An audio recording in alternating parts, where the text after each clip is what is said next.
sommes vendredi 5 février 2021 et c'est jour de Actu Sport. Tout de suite, les titres.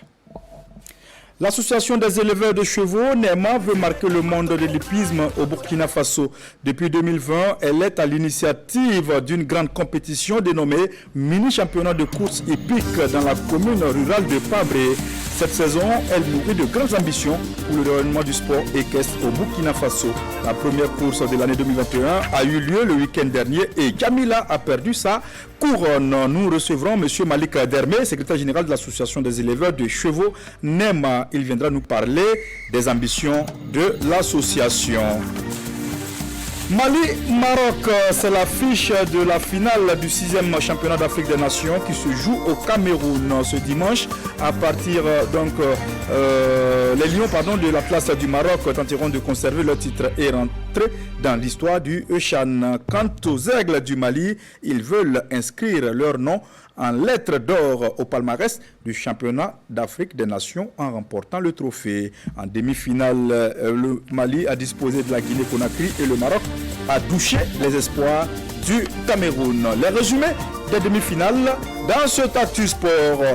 Et puis la Côte d'Ivoire tout entière est mobilisée derrière son fils Jacques Bernard Anouma, candidat aux élections à la présidence de la Confédération africaine de football. Ce jeudi, le ministre ivoirien des Sports, Paulin Dao, était en audience au palais de Kosiam. Comme vous pouvez le deviner, la question de la candidature de Jacques Anouma était au menu des échanges entre Paulin Dao et le président du Faso, Roch Marc Christian Kaboré. Le développement de ce titre, c'est après cette virgule.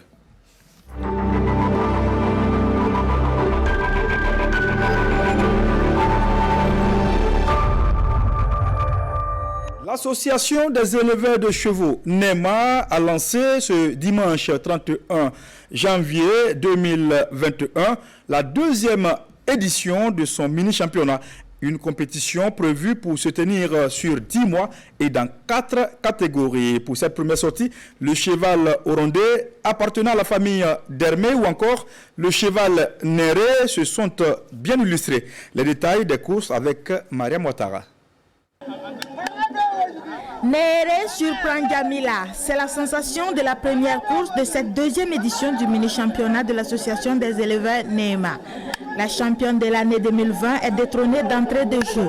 Classée cette saison dans la catégorie C, Jamila et Néré se livrent un duel à l'arrivée des 2000 mètres de course. Et Néré est la plus rapide. Il courait dans la catégorie Open. Il a fait deuxième l'année passée. Donc, j'étais préparé pour affronter Jamila. Jamila a changé de catégorie. Comme c'est sa première fois de courir 1000 et 2000 mètres, c'est normal qu'on la gagne. Voilà, on va le préparer bien, l'habituer à la distance qu'elle va courir et puis revenir le mois prochain. Dans la catégorie B, la famille Dermé devance les autres concurrents et se taille la première place. La catégorie A est enlevée par le cheval Orondé. Outre les 3 catégories, les interrégions ont également livré leur verdict en cette première journée. Et c'est Waibia qui l'emporte après une course effrénée de 2000 mètres, soit 2 tours de piste. Pour cette deuxième saison, beaucoup de choses ont été réaménagées afin d'apporter plus de professionnalisme à la compétition. Cette saison, on va faire au total 10 courses. Et les 10 courses, on va faire 6 mois, faire une trêve de 2 mois et puis faire les 4 derniers mois. Voilà. Maintenant, vous voyez, ce soir qu'on a essayé de reconditionner les chevaux, de reclasser les chevaux. Maintenant, on a les chevaux qui étaient dans la catégorie B, on les a envoyés dans la catégorie A. Les chevaux qui étaient dans la catégorie C, on les a envoyés dans la catégorie B. Et les chevaux qui faisaient la catégorie Open, eux se sont retrouvés dans la catégorie C automatiquement. L'année passée, on avait des retards au niveau des départs et consorts. Et cette fois, on a vraiment tout planifié pour que ça soit à temps. Les meilleurs coureurs repartent chacun avec une enveloppe financière. Rendez-vous est d'ores et déjà pris pour la prochaine course prévue pour le mois prochain.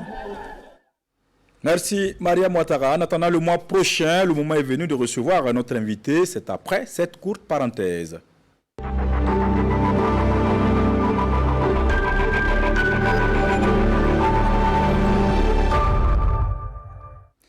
Il est le secrétaire général de l'association des éleveurs de chevaux NEMA, une association, vous venez de le voir, qui organise chaque année un mini-championnat de course hippique. Monsieur Malik Dermé est sur ce plateau. Monsieur Dermé, bonsoir. Bonsoir. Avant de rentrer dans le vif du sujet, parlez-nous de cette association, l'association des éleveurs de chevaux NEMA. Qu'est-ce que c'est? Je vous remercie d'abord de nous avoir invités sur ce plateau. Et l'association des éleveurs NEMA est une jeune association qui a vu le jour en 2020, voilà, qui a pour but la vulgarisation et le développement du sport équestre sur le plan national. Voilà, nous avons notre siège qui se trouve au niveau du secteur 11, c'est-à-dire à Yonksé. Aussi, nous disposons d'une grande ferme à Pabré et un hippodrome où nous menons régulièrement nos activités. Alors, parlez-nous de ce mini-championnat. Okay. Comment ce championnat se déroule exactement? Ok. Nous, à notre niveau, on a essayé de moderniser les choses comme on l'a commencé l'année passée. C'est-à-dire, on va faire une compétition de 6 mois. C'est ce qu'on a fait l'année passée. Donc, c'est-à-dire, chaque fin du mois, on a compétit. Et durant les 6 mois, on a déterminé les vainqueurs. Voilà. Maintenant, c'est-à-dire, cette année, nous allons placer la barre encore plus haute. Nous allons aller à 10 mois de compétition. Nous allons faire d'abord 6 mois. Et pendant la saison hivernale, nous allons faire une pause de 2 mois, faire un mercato. C'est-à-dire des chevaux vont encore entrer dans la compétition pour terminer les 4 mois qui viennent. Donc ça veut dire que pendant le mercato, on peut aller recruter d'autres chevaux pour venir participer au championnat. Voilà, comme au football. D'accord. Oui. Alors, on sait que la Fédération burkinabé de sport équestre organise son championnat chaque année. Et vous aussi, vous avez une association qui organise un championnat. Expliquez-nous, est-ce que déjà vous participez aux activités de la Fédération? Bon, d'abord pour rectifier, nous n'avons pas de problème avec la Fédération burkinabé de sport équestre. Voilà, il fallait souligner ce point d'abord. D'accord. Maintenant, depuis près de 10 ans, nous cheminons ensemble avec la Fédération. Sauf que cette année, nous avons essayé de nous dissocier, de nous mettre à jour administrativement et de mener nos activités à part. Parce qu'au niveau de la Fédération, il y a certaines décisions qui ne convenaient pas avec nous, donc nous avons jugé utile de compétir à part. Parlez-nous un peu des chevaux qui participent à ce mini-championnat-là. C'est quel type de chevaux? Bon, nous, par exemple, à notre niveau, nous ne faisons pas de séparation des races. C'est-à-dire, nous mélangeons tous les chevaux ensemble. Maintenant, c'est la compétence du cheval lui-même qui va le classer. Voilà, donc nous avons des chevaux métissés, des chevaux talons, des chevaux locaux. Nous les mettons ensemble et en fonction de la compétence du cheval, nous les classifions. Par exemple, au niveau de la catégorie A, les 1600 mètres, on a des chevaux qui sont uniquement pour cette distance-là. Au niveau de la catégorie B, on a des chevaux qui sont forts, qui vont jusqu'à 2000 mètres. Maintenant, au niveau de la catégorie C, on a les ténors qui vont jusqu'à 3200 mètres. C'est notre terrain à Pabré. D'accord. Voilà, donc c'est en fonction de ça, nous classifions les chevaux. Nous ne classifions pas les chevaux en fonction de la race. Parce que ce qui se fait au niveau de la fédération, bon, sans trop me mêler de cela, quand tu veux faire la classification des chevaux, par exemple, il faut d'abord un expert. C'est-à-dire, il faut avoir un appareil médical à mesure d'enlever le sang du cheval. Avec ça, les vétérinaires vont examiner, voir tel cheval est un métis, tel cheval est un talon. Nous n'avons pas ça ici. Donc, nous faisons la classification ici à vue de l'œil nu. Et ça envoie souvent des amalgames. Donc, nous avons préféré mélanger les chevaux ensemble et puis compétir. D'où proviennent vos chevaux? Voilà, nos chevaux proviennent généralement du Niger, du Tchad, du Soudan, du Mali. D'accord. Alors, parlez-nous de vos projets. Quels sont les projets dans l'immédiat et puis les projets futurs? Ok. Par exemple, quand vous prenez l'association des éleveurs NEMA, nous avons ce qu'on appelle dans le jargon hippique un hara. Nous avons, c'est-à-dire, on a regroupé des juments ensemble. Nous avons près d'une vingtaine de juments qu'on a fait des accouplements avec des races supérieures à Pabré au niveau de notre ferme. Et ces juments vont mettre bas. Il y a d'autres même qui ont déjà mis bas. Il y a 2 ou 3 qui ont déjà mis bas. Et dans les mois à venir, il y a d'autres encore qui vont mettre bas. Donc nous allons produire notre propre race. C'est ce que nous sommes en train de faire. Et actuellement, nous avons déjà beaucoup de chevaux qui sont là et qu'on va produire dans les années à venir. Donc c'est-à-dire dans 2-3 ans, nous allons être en mesure de vous indexer des chevaux que nous avons produits. Et qui prennent part aux compétitions. Voilà, qui vont prendre part aux compétitions. D'accord. Voilà. Djamila, Pinéré. Voilà. C'est la bataille, hein. Voilà, Djamila qui a perdu. Djamila, c'est la championne en titre. D'accord. Voilà, durant les 6 mois passés, elle a été première 4 fois. Elle a manqué une compétition. Et puis, la dernière fois qu'elle avait perdu, elle a été 4e, je pense. Donc, cette année, la compétition est encore russe. Donc si vous voyez la ferveur là, c'est-à-dire qu'elle a été battue dès la première journée. Et l'année passée c'était pareil, on l'a battue à la première journée, mais au finish, elle est revenue. Et cette année encore, on la bat au niveau de la première journée. Donc nous attendons de voir ce qu'elle va nous montrer encore dans les éditions prochaines.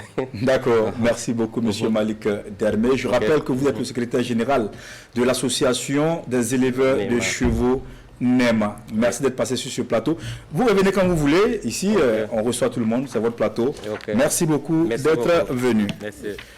Le hockey sur gazon au Burkina Faso veut dévancer l'avenir. Et l'avenir se prépare maintenant en procédant à la formation des entraîneurs. Le 30 janvier dernier, 30 stagiaires ont reçu leur diplôme d'entraîneur de niveau 1 après 3 jours de formation. Kwala Nebié et Alex Zagré. Ils sont 30 à prendre part à ce stage pratique d'entraîneur de niveau 1 du hockey sur gazon. Après 3 jours de formation sur les aspects techniques, tactiques et la planification de l'entraînement, ces stagiaires sont désormais prêts à porter encore loin le hockey sur gazon au Burkina Faso. Nous sommes entièrement satisfaits de ces 72 heures passées aux côtés de ces jeunes volontaires, ces jeunes vraiment qui étaient très engagés et qui ont beaucoup appris au contact des formateurs que nous avons mis à leur disposition. À cette cérémonie de clôture, les stagiaires repartent les messagers. Des diplômes et des kits composés de crosses et de balles sont remises à chaque néo-formateur, occasion pour la discipline d'occuper une place de choix parmi tant d'autres au Burkina Faso. La formation s'est bien déroulée, on a appris beaucoup. En venant, on ne savait pas ce que c'est que le hockey sur gazon. Mais arrivé, on a pu maîtriser quelque chose. Côté arbitrage, comme le jeu aussi, on a échangé. La joie est aussi partagée du côté des formateurs qui trouvent le niveau des stagiaires très satisfaisant. Au regard de ce que nous avons vu, je suis entièrement satisfait parce que c'est la 3e édition, c'est-à-dire que c'est la 3e formation qu'on a. Ce groupe-là, et cette promotion, vraiment, c'est la meilleure des promotions que nous avons eues. Et ça s'explique aussi parce qu'on a près de 90% d'enseignants d'éducation physique à l'intérieur. Le ministère met un point d'honneur sur le problème de la formation. Et je ne vous apprends rien en disant que pour progresser, il faut toujours s'appuyer sur la formation. Et donc ce que cette fédération vient de faire, c'est logiquement ce qu'on recommande et on souhaite voir dans toutes les fédérations. Le hockey sur gazon existe au Burkina Faso depuis décembre 2014. Et déjà, il existe dans presque toutes les régions du pays. Merci beaucoup Alex Zagré. L'association d'aide à la santé préventive Kimi a marqué la journée mondiale de lutte contre le cancer par une activité sportive. Elle a organisé une séance d'aérobic ce mercredi 4 février à Ouagadougou. Vous allez le voir, l'activité physique est un important moyen de prévention contre le cancer. Daouda et Mariam Ouattara. De l'activité physique pour dire stop au cancer. C'est ainsi que la Fondation Kimi et ses partenaires commémorent le 4 février, journée mondiale de lutte contre le cancer. Une journée consacrée à la prévention, la détection, la lutte contre la stigmatisation et le traitement de ce fléau qu'est le cancer. Et pour le volet prévention, la pratique d'une activité physique régulière reste l'un des meilleurs moyens. C'est la raison pour laquelle nous avons décidé de faire un peu d'animation sportive cet après-midi. Ensuite, il y a certains gestes qu'il faut apprendre, par exemple le geste de l'autopalpation du sein, pour pouvoir découvrir la lésion cancéreuse à ses débuts. Il y a également l'alimentation, il faut s'alimenter correctement, manger beaucoup de légumes. Moins de féculents, moins de protéines. Il faut également se faire dépister régulièrement. Cette année, le 4 février est commémoré sous le thème Together, All Our Action Matter. En d'autres termes, c'est la somme de toutes nos actions qui finira par faire la différence. Tous les gestes sont importants, c'est-à-dire il faut se décider à aller dans un centre de santé, à avoir l'information, à se faire dépister et à repartir vers les autres pour leur porter également l'information. Parce que le cancer, lorsqu'on s'y prend tôt, on peut donc l'éliminer, surtout en ce qui concerne le cancer du col de l'utérus. Dans cette lutte contre le cancer, les artistes ne sont pas en marge et une bonne brochette d'entre eux ont pris part à la séance d'aérobic qui s'est soldée par une causerie de sensibilisation. Voilà 11 ans maintenant que le club Bilem Tissé s'illustre de fort belle manière dans la formation des jeunes au Vaud-Vietnam.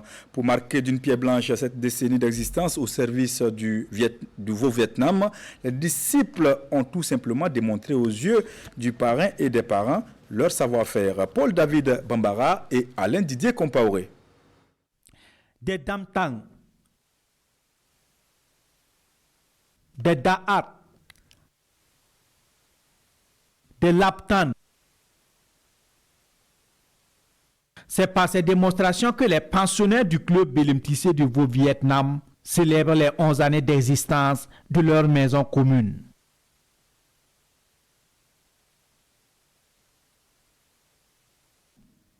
Un club qui a vu le jour grâce à un diplomate piqué par le virus du Vaud-Vietnam. Les élèves sont assez disciplinés, voilà, ils ont envie d'apprendre effectivement et je crois qu'ils ont envie d'aller de l'avant.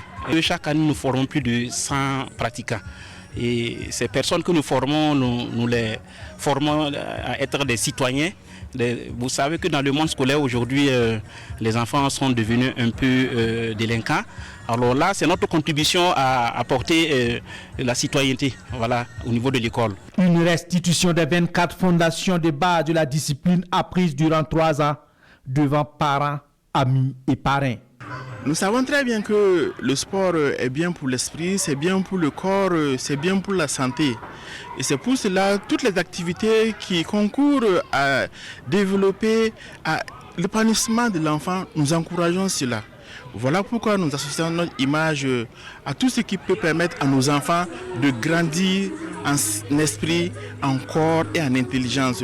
Voilà pourquoi nous allons encourager chaque fois la pratique du sport chez les enfants. Plus qu'un art martial, le Vaud-Vietnam a d'autres vertus. J'ai décidé de faire le Vaud-Vietnam pour être en bonne santé et pouvoir me défendre et défendre les plus faibles. Je les demande de venir faire pour être en bonne santé et pour qu'ils se dévouent au karaté, pour qu'ils puissent se défendre aussi. Le club Bilem Tissé participe au championnat national et dit avoir formé plus de 500 Vauchines depuis sa création. Le comité exécutif de la Fédération burkinabé de football, avec à sa tête son président Lazare Bansé, chez le nouveau ministre des Sports et des Loisirs, Dominique Marie-André Nana. Une rencontre qui a permis de résoudre des problèmes conjoncturels et de prendre d'importantes décisions pour le rayonnement du football burkinabé. Alain Didier Compaoré était témoin de cette rencontre. Dominique Nana et Lazare Bansé se rencontrent pour la 2e fois. Après le tête-à-tête de janvier, le président de la Fédération burkinabé de football revient cette fois-ci avec son comité exécutif au grand complet chez le ministre des Sports et des Loisirs. Vous savez que nous avons été élus tout récemment, en août de l'année dernière. Le ministre aussi arrive. Donc nous avons profité de l'occasion pour le féliciter pour sa nomination à ce poste et surtout montrer notre disponibilité. Donc à travailler de concert avec le ministère des Sports pour l'aboutissement heureux de tous les projets et surtout aussi pour que les échéances qui arrivent, nous puissions avoir les accompagnements nécessaires au niveau du ministère pour avoir des victoires. Le ministre Nana, tout en appréciant la démarche, se dit disposé à accompagner l'équipe du président Bansé. Ils sont venus nous faire une visite de courtoisie, se présenter à nous, parce que depuis qu'ils ont été mis en place, ils n'avaient pas encore eu l'occasion de se présenter au ministre des Sports. Et c'est avec grand plaisir que nous les avons reçus ce matin pour faire connaissance et échanger sur les chantiers de l'heure. Depuis que je suis installé, les préoccupations de la fédération sont prises en compte. Nous échangeons, nous travaillons régulièrement avec monsieur le président Bansé. Et je crois que la question des préoccupations s'est prise en charge. Ce matin, c'est une visite de courtoisie surtout. Au-delà de la visite de courtoisie, les primes des joueurs, la normalisation du stade du 4 août de Sangoulé-Lamizana, mais aussi les bourses des joueurs ont été abordées. Il n'y a vraiment pas de problème au niveau des bourses. Je crois que Au niveau de l'année civile 2020, il restait 4 mois de bourse qui sont disponibilisés. Je crois que les chèques sont au niveau du trésor pour positionnement. Et dans les jours à venir, en tout cas, les clubs vont entrer en possession de cette partie. Les deux parties sont unanimes. Il faut oublier la période agitée de la campagne électorale à la présidence de la Fédération burkinabé de football et travailler en tandem pour hisser haut le football burkinabé. Le ministre ivoirien des Sports, Claude Paulin Dano, a emprunté l'axe Abidjan-Ouagadougou pour appuyer la candidature de Jacques Anouma, candidat à la présidence de la Confédération africaine de football. Il a été reçu hier jeudi par le président du Faso au palais de Kosiam. La Côte d'Ivoire demande le soutien du Burkina Faso dans ce dossier. Jérôme Tiendrebego. Accompagné de son homologue Dominique Marie-André Nana et du président de la Fédération burkinabé de football Lazare Bonsé, le ministre ivoirien des Sports Claude Paulin Dano a porté 2 messages du président ivoirien Alassane Dramane Ouattara au président du Faso. Après les vœux à Rochma Christian Kaboré et au peuple burkinabé, Claude Paulin Dano a défendu la candidature de Jacques Bernard Anouma. La Côte d'Ivoire veut mettre à la disposition de l'Afrique un de ses fils, expérimenté et un homme de mission, qui a passé plusieurs années dans le domaine du sport et en particulier du football et qui aspire à être président de la Confédération africaine de football, la CAF. Nous avons pu bénéficier des conseils, nous avons bénéficié des orientations stratégiques pour conduire une telle ambition et nous avons surtout obtenu l'appui institutionnel du Faso. L'Ivoirien Jacques Anouma est l'un des 4 candidats à l'élection du président du comité exécutif de la Confédération africaine de football qui se tiendra le 12 mars prochain à Rabat au Maroc.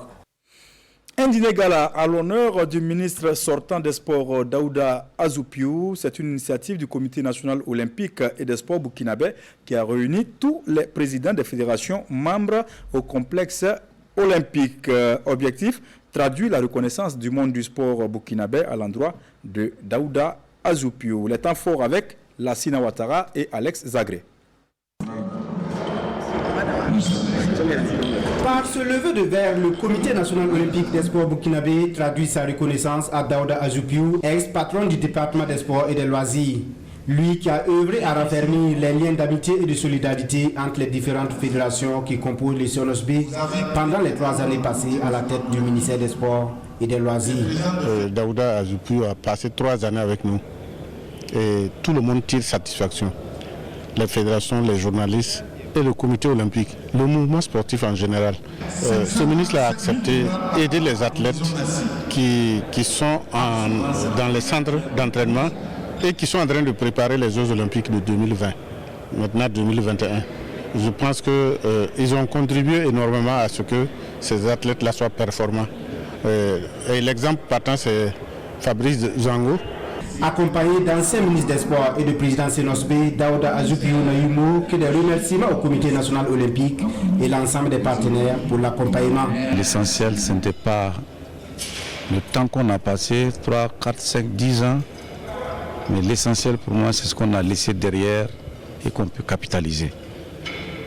Et je pars de ce ministère, je suis parti rassuré que ce que nous avons engagé ensemble comme projet et qui relève des aspirations profondes du mouvement sportif, des sportifs et des populations du Burkina Faso, les uns et les autres continueront toujours de se battre en tout cas pour que ce projet puisse connaître des lendemains meilleurs. En souvenir, un présent a été remis à l'ancien ministre. Ce dernier réitère sa disponibilité à accompagner son successeur sur les chantiers futurs. Face au foot, Michel Batiebo, l'homme providentiel des Colombes de Ouaga 2000. À l'occasion de la mise à jour du calendrier du Faso Foot, Salitas était en déplacement à Bobo-Gulasso ce jeudi pour y affronter Vitesse FC pour le compte de la 13e journée. Au stade Ouobi, Salitas s'est imposé sur le score de 2-0. Début signé Michel Batiebo, Lamine Karantao et Ali Traoré. Salitas FC peut dire merci ce soir à Michel Bachebo au stade Obi de Bobo-Dioulasso pour ce match en retard de la 13e journée. L'attaquant confiant dans ce duel se prépare 2 fois pour sceller la victoire des siens. Franchement, ça n'a pas été facile. Avec le jeu là, voilà, on avait tenu le ballon, mais dans le jeu aussi, bon, on perdait trop. Mais par la grâce de Dieu, la seule occasion qu'on a gagnée, on a mis ça pour le finir. Le deuxième but, bon, ça, c'est pas par hasard que j'ai marqué. Parce qu'avant de venir à l'entraînement, j'ai fait un triplé et ce but-là faisait partie. Voilà, donc j'ai répété la même scène ce soir-là. Et je savais que non, si je tirais aussi, ça allait marquer. Mais avant le show Bachebo, c'est timidement que cette rencontre va débuter. Le jeu restera tel jusqu'à la 28e minute où les colonnes de Ouara 2000 vont obtenir ce coup franc. Abouaka Siriki Traoré dépose le ballon sur la tête de Michel qui crucifie le portier adverse. Salitas va donc conserver son avantage au score jusqu'à la pause. La seconde période est quasiment identique à la première, mais les visiteurs vont hausser le ton à la 79e minute avec ce chef-d'œuvre de l'homme providentiel de la soirée. À 30 mètres des cages, Bachebo envoie ce bolide pour tromper Diakari Diassana. 2-0, c'est le score final. L'année passée, on n'arrive pas à gérer nos matchs en retard. Voilà, aujourd'hui, maintenant, on arrive vraiment à gérer ça. Il faut que c'est féliciter les joueurs. Voilà, depuis le début, depuis quand on avait arrêté, le championnat a été arrêté, voilà, nous, on n'a pas eu de repos. Voilà, on continue à travailler, Voilà, on veut tout faire vraiment pour que cette année, vraiment être premier. Voilà, on a bien défendu, on a eu des opportunités qu'on n'a pas pu concrétiser. Simplement, je dirais qu'on est tombé sur une équipe qui est meilleure que nous. Être meilleur, il le faut pour résister, sinon s'imposer dans ce face-au-foot. Et l'équipe de Bebeto doit batailler dur pour ne pas tomber en division inférieure. Prochain match, ce sera donc Royal FC contre Salitas, toujours à Bobo, au stade Obi de Bobo-Dioulasso, à partir de 15h30. On connaît les finalistes du CHAN Cameroun 2020 à l'issue des demi-finales disputées mercredi. Le Mali s'est imposé face à la Guinée-Conakry au tir au but. Et le Cameroun, pays hôte, s'est fait balader par le tenant du titre, le Maroc, 4-0. Les résumés avec Aboulaye Kabouré. Le choc des fauves a tourné à l'avantage des Lions de l'Atlas du Maroc qui ont dompté les Lions indomptables du Cameroun. Les Marocains se qualifient donc pour la finale du CHAN 2020 et défendront leur titre. Les Lions de l'Atlas ont montré leur supériorité dans le jeu dès le début de la partie. Ils ouvrent le score à la 28e minute par Soufiane Boutimi suite à une faute de main du portier camerounais Achou Karidou. Le Cameroun est dominé. Les verts et rouges seront cloués une fois encore. Soufiane Rahimi à la 40e minute se signale. La mi-temps est à l'avantage du royaume chérifien, 2-0. En seconde période, les Blancs accentuent leur emprise dans le jeu. Ils seront récompensés à la 74e minute par le feu follet Soufiane Rahimi qui signe son doublé et consolide son titre de meilleur buteur du tournoi avec 5 réalisations. Les coéquipiers d'Ayoub Al-Kabi vont enfoncer définitivement les Camerounais à la 85e minute par Mohamed Ben Amner. Score final, Maroc 4, Cameroun 0. En première demi-finale, le style national de Guinée était aux prises avec les Aigles du Mali. L'opposition était tout aussi relevée vu la familiarité entre ces deux voisins d'Afrique de l'Ouest. Le Mali a failli ouvrir la marque suite à une faute de main de Guigui Camara. Les deux équipes se titillent jusqu'à la fin du temps réglementaire. Les prolongations ne les départagent pas non plus. Score au terme des 120 minutes 0-0. Il a fallu recourir au tir au but. Et dans cette épreuve, c'est le Mali qui se montre plus adroit. 5 tirs de réussi contre 4 et se qualifie pour la finale. Les Aigles seront face aux Lions de l'Atlas le 7 février prochain à Yaoundé à 19h temps universel. À l'occasion de la Journée internationale des douanes, le directeur général des douanes du Burkina a organisé la première édition de sa coupe en volleyball et en Maracana. Les finales se sont disputées le 26 janvier dernier. Le commentaire